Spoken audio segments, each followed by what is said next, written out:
Assalamualaikum warahmatullahi wabarakatuh. Perkenalkan, saya Intan Wahyuni dengan NIM 2030207080 dari kelas Pendidikan Biologi 1.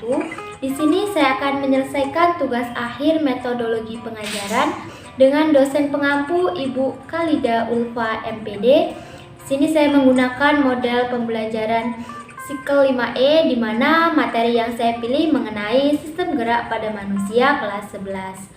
Terima kasih, selamat menyaksikan.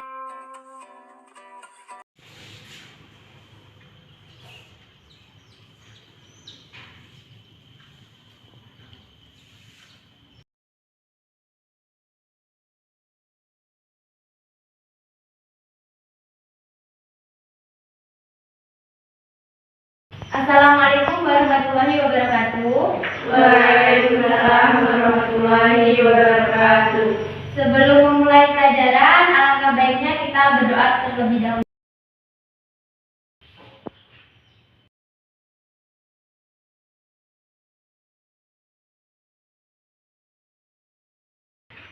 Apa kabar adik-adik? Alhamdulillah, luar biasa, tetap semangat, Allahu Akbar. Nah, apakah kalian sudah siap untuk belajar? Siap. Nah, untuk itu, Ibu absen dulu ya. Hera Satyana Hadir. Herliza Octavia Hadir. Yedi Fadila Hadir. Nadila Hadir. Selsia Alindri Hadir. Sabrina Ada. Nah, oke. Di sini kita akan mempelajari mengenai sistem gerak pada manusia. Untuk itu kita berdiri terlebih dahulu ya semuanya. Lalu kita geser ke kanan 2 langkah. 1, 2. Nah, kembali lagi. Kembali lagi ke tempat duduk masing-masing. Kita duduk aja biar santai ya. Nah, menurut kalian bergeser 2 langkah tadi itu termasuk gerak apa bukan? Lalu kita bergerak itu menggunakan apa? Siapa yang mau menjawab?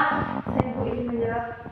Silakan ya Liza. Jadi bergerak itu kita biasanya menggunakan tulang. Apakah ada yang lain yang ingin menjawab? Saya Bu ingin menjawab. Silakan Sabrina. Ya, biasanya kita bergerak juga menggunakan otot. Nah, teman-teman yang lain, apakah ada yang menjawab juga? Jadi Ibu luruskan ya, benar kata teman-teman kita tadi bahwa kita bergerak itu menggunakan tulang dan juga menggunakan otot. Yang mana dalam tubuh manusia itu terdapat 2 alat gerak, yaitu ada alat gerak aktif dan juga alat gerak pasif. Nah, ototlah yang menggerakkan tulang sehingga tulang-tulang kita bisa bergerak. Kalau tidak ada otot, maka tulang kita tidak bisa bergerak dan kita hanya diam saja. Jadi kita itu harus bersyukur kepada Allah Subhanahu wa taala karena Allah itu telah menciptakan organ dalam tubuh kita dan tidak ada satupun yang sia-sia. Kali ini Ibu akan menyampaikan tujuan pembelajaran. Yang pertama, peserta didik dapat menjelaskan pengertian sistem gerak pada manusia melalui media video pembelajaran dan LKPD. Peserta didik dapat menyebutkan macam-macam sistem gerak pada manusia melalui media video pembelajaran dan LKPD.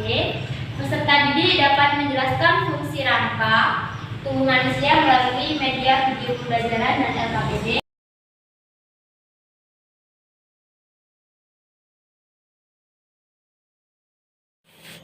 Itu merupakan tujuan pembelajaran kita pada hari ini dan harus kalian pahami. Nah, di sini Ibu akan membagikan kalian sebuah video pembelajaran. Silakan kalian tonton videonya dan apabila ada yang perlu dicatat, silakan dicatat.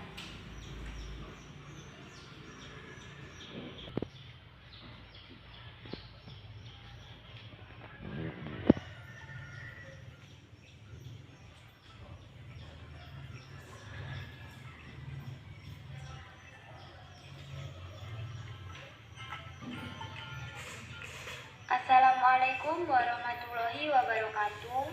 Selamat pagi adik-adik. Di pertemuan kali ini kita akan membahas mengenai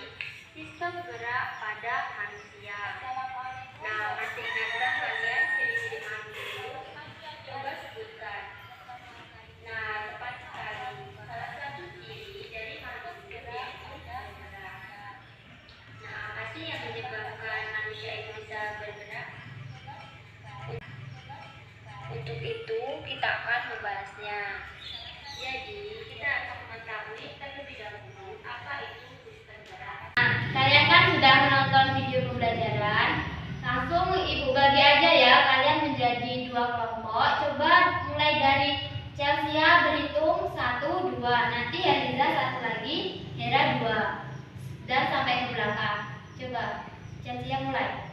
1, 2, 1, 2, 1. Nah, tadi yang nomor 1 bergabung dengan 1, yang mendapatkan nomor 2 bergabung dengan nomor 2. Silakan kalian bergabung dengan teman-temannya terlebih dahulu.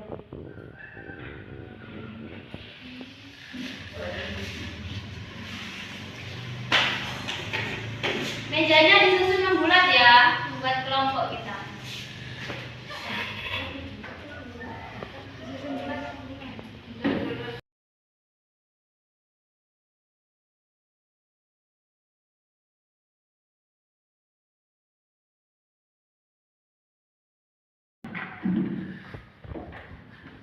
Ibu akan bagi kalian LKPD satu-satu dan harus kalian kerjakan ya.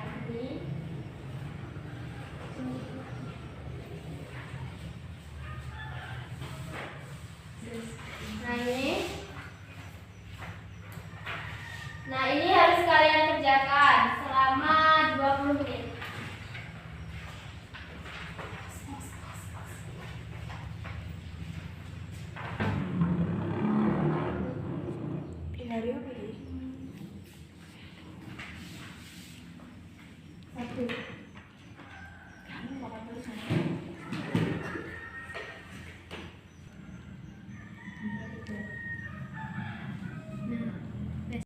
Nah, ngisi LKPD-nya itu kayak gini ya.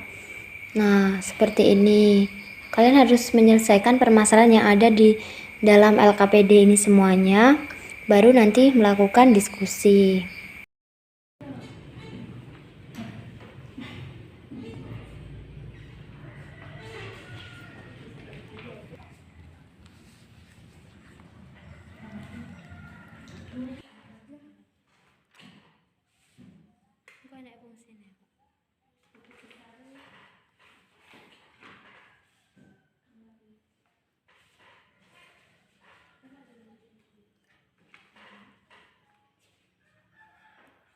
Nah, waktu mengisi LKPD-nya sudah selesai.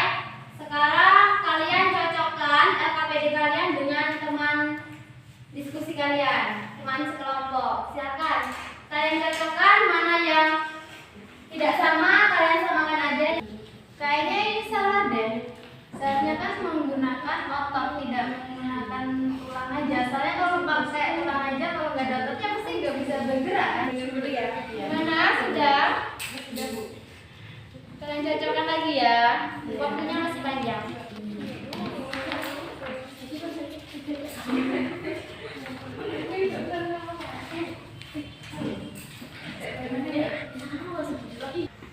Kalian jangan bingung-bingung, kita gunakan kata-kata sendiri aja supaya nanti lebih melekat di otak dan kita ingat terus apa yang sudah dipelajari. Baru tulang rawan, bukannya ini tulang rawan duluan, tulang sejati. Iya, yang benar tulang sejati duluan baru tulang rawan. Coba kita lihat yang bagian fungsi rangka. Coba kita cocokkan, ada yang beda nggak? Nah, kayaknya punya kamu yang nomor 2 ini salah deh sama nomor 3 ini. Soalnya yang nomor 2 itu melindungi organ bagian dalam, yang nomor 3 tempat pembutikan sel darah merah. Coba deh kamu ganti dulu. Ya, ini. Gitu ya.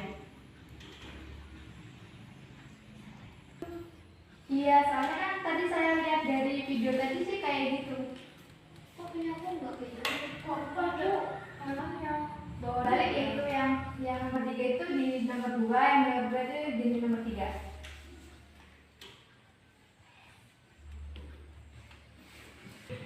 Coba kita cocokin yang proses pembentukan tulang ya. Sudah sama. Oh ya udah sama. Punya kamu? Ya udah sama kamu. Yang nomor 2 ini sudah sama belum? Udah Kak. Sudah. Kamu? Udah juga. Ya udah ini aja lah jawabannya. Ya. Ada visinya? Sudah, Bu. Kita sekarang mulai presentasi. Kelompok 1 silakan perwakilannya maju ke depan untuk presentasi. Silakan maju disampaikan. akan mempresentasikan hasil LKPD dari kelompok 1. Yang pertama, berdasarkan gambar di bawah ini, terdapat 3 sahabat yang sedang bergembira bergerak mengangkat tangannya tanpa ada beban. Lalu, apa yang akan menyebabkan mereka bisa bergerak? Yang menyebabkan manusia bergerak adalah adanya otot. Karena kalau tidak ada otot yang menggerakkan tulang, maka manusia akan diam saja seperti patung, dan ototlah yang membantu menggerakkan tulang sehingga tulang bisa bergerak.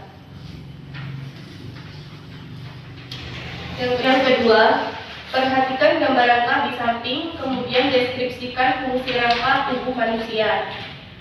Fungsi rangka: 1. Sebagai alat gerak pasif. 2. Melindungi organ bagian dalam. 3. Tempat pembentukan sel darah merah. 4. Tempat sel dapat dibedakan berdasarkan bentuk tulang dan jenis tulang. Berdasarkan bentuknya, tulang dibedakan menjadi 4. Jelaskan dan berikan contohnya. 1. Tulang pipa. Bentuknya bulat panjang seperti pipa, ujung membulat membentuk bonggol. Contohnya tulang paha, tulang lengan atas, dan tulang jari tangan. Yang kedua, tulang pipi. Bentuknya seperti lempengan atau cekungan. Contoh tulang belikat, dada, dan rusuk. 3. Tulang pendek. Yang ke-8, tuliskan bagian-bagian dari rangka yang ditunjuk oleh setiap panah berikut. Yang pertama ada tulang ubun-ubun, tulang air mata, tulang pipi, tulang rahang atas, tulang paha, tulang tempurung lutut, tulang kering, tulang petis, tulang pergelangan kaki, dan tulang jari kaki. Demikian presentasi dari saya. Jika ada yang ingin ditanyakan, silakan. Saya ingin bertanya dari kelompok 2. Perkenalkan namanya ya. Namanya juga disebutkan. Perkenalkan, nama saya Edi Bakariani. Di sini saya ingin bertanya kepada kelompok 1. Tadi kan sudah dijelaskan mengenai tulang rawan. Apakah struktur tulang rawan pada anak-anak berbeda dengan struktur tulang rawan pada orang dewasa? Jika berbeda, mengapa? Tolong menjelaskan. Bila pertanyaannya akan dijawab oleh rekan saya, kepada Hera saya persilakan.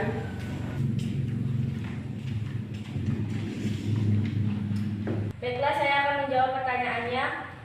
Pada anak-anak, jaringan tulang rawan banyak mengandung sel-sel. Pada orang dewasa, jaringan tulang rawan banyak mengandung matriks. Tulang rawan pada orang dewasa dibentuk oleh selaput tulang rawan, perikondrium, yang mengandung sel-sel pembentukan tulang rawan, kondroblas. Namun, pada orang dewasa, tulang rawan hanya terdapat pada bagian tubuh tertentu, misalnya cuping hidung, cuping telinga, antara tulang rusuk dan tulang dada, sendi-sendi tulang, dan antar ruas tulang belakang. Sedangkan pada anak-anak, tulang rawan berada di banyak bagian tubuh. Oleh karena itu, pada anak-anak lebih banyak mengandung sel-sel pembentukan tulang rawan. Bagaimana dengan jawabannya? Apakah sudah jelas?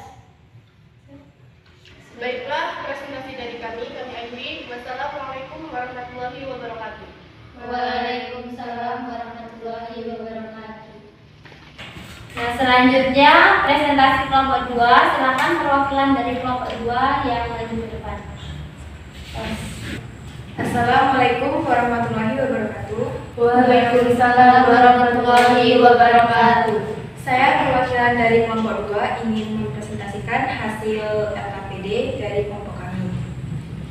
Itu yang pertama, perhatikan gambar yang ada di LKPD.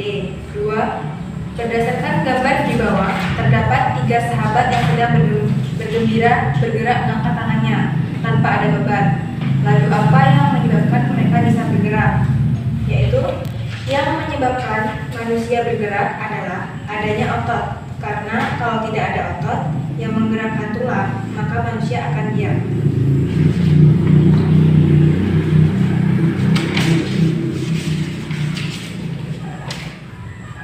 Perhatikan gambar rangka di samping, kemudian deskripsikan fungsi rangka tubuh manusia. Fungsi rangka tubuh manusia yaitu: pertama, sebagai alat gerak pasif. Yang kedua, melindungi organ bagian dalam. Yang ketiga, tempat pembentukan sel darah merah. Yang keempat, tempat melekatnya otot. Yang kelima, tempat Ini untuk tulang mencapai rahang atas, tulang rahang bawah, tulang selangkah, tulang belikat, tulang lengan atas, tulang pempil, tulang hasta, tulang telapak tangan, dan tulang ruas jari-jari. Sekian presentasi dari kelompok 2. Silakan kepada kelompok lain. Apakah ada yang ingin ditanyakan? Saya dari kelompok 1 ingin bertanya. Mengapa tulang paha berbentuk Nama sebutkan. Oh, iya. Kenalkan. Perkenalkan, nama saya Nadila dari kelompok 1. Saya ingin bertanya, mengapa tulang paha berbentuk pipa dan mengapa bukan tulang pipi saja?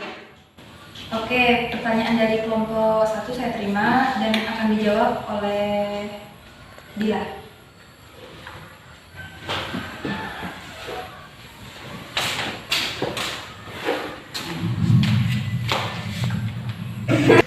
Baiklah, saya akan menjawab pertanyaan dari kelompok 1. Karena tulang paha itu yang menopang tubuh jadi harus kuat.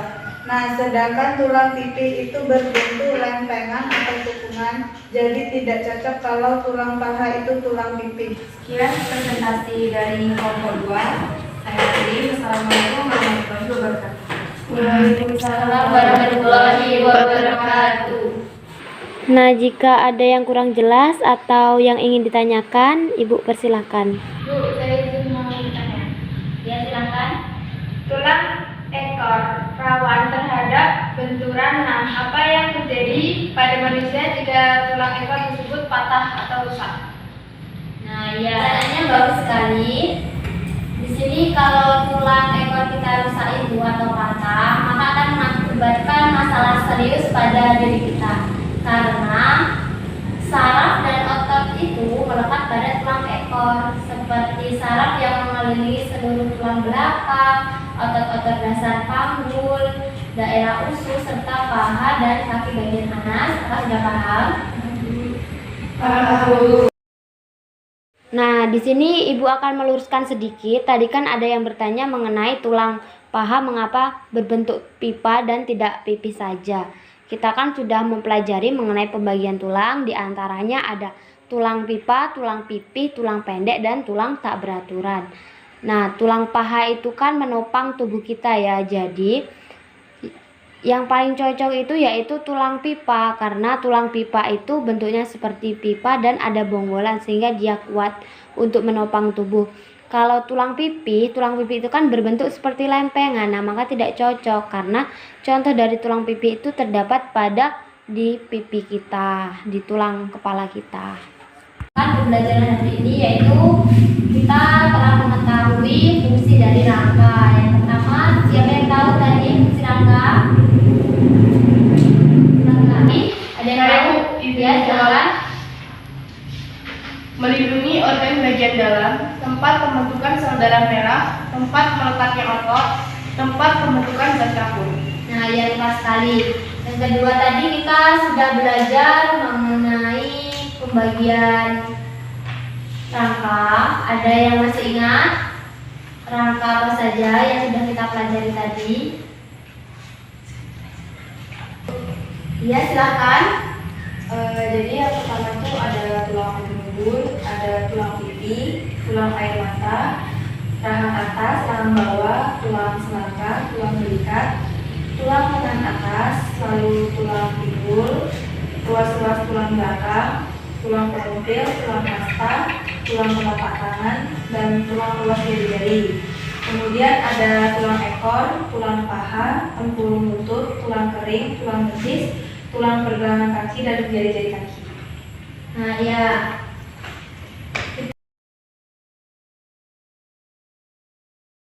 Kita akhiri pembelajaran kita hari ini. Minggu depan kita akan belajar mengenai persendian. Sekian pertemuan hari ini, Ibu akhiri. Wassalamualaikum warahmatullahi wabarakatuh.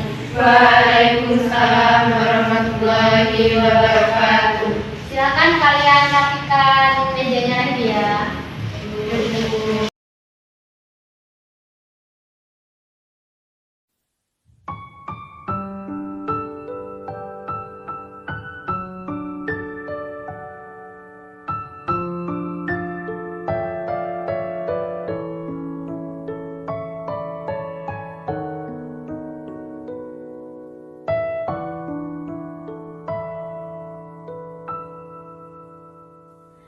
berkibar